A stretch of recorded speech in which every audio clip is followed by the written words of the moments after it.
Energy. Joku näyttää siellä kovasti soittavaa. Pitäisikö vastata? Anna palaa. En tiedä uskallaanko. Varmaan joku hullu. Radio Energy, Jussi ja Laura. No Saki, moi. No moi. Voitko siihen vielä osallistua siihen vittu äänikilpailuun?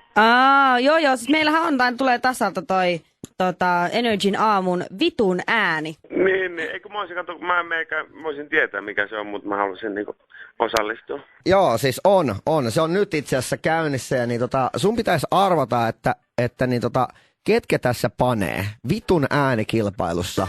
Niin. Niin mitä sä veikkaat, että ketä tässä on? Ketkä panee? Mitä? Niin ketkä tässä vitun äänikilpailussa panee? Panee? Niin.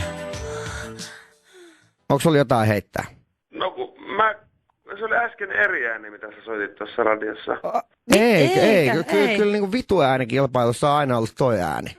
Ja no sit voi laittaa uudelleen, mä haluan kuulla se uudestaan. Joo, Okei. No.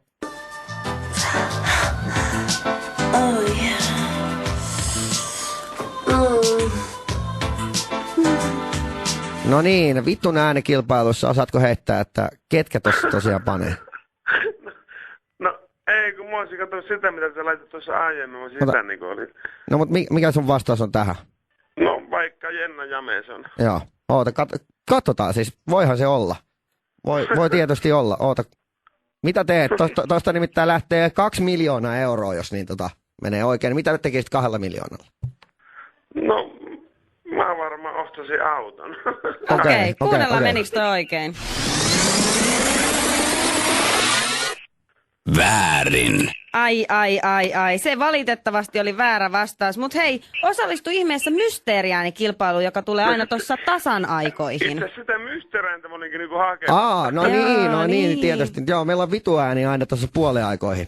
Mut hei, kiitoksia sulle, niin palaillaan. Palaa tuossa puolen tunnin päästä. Energy.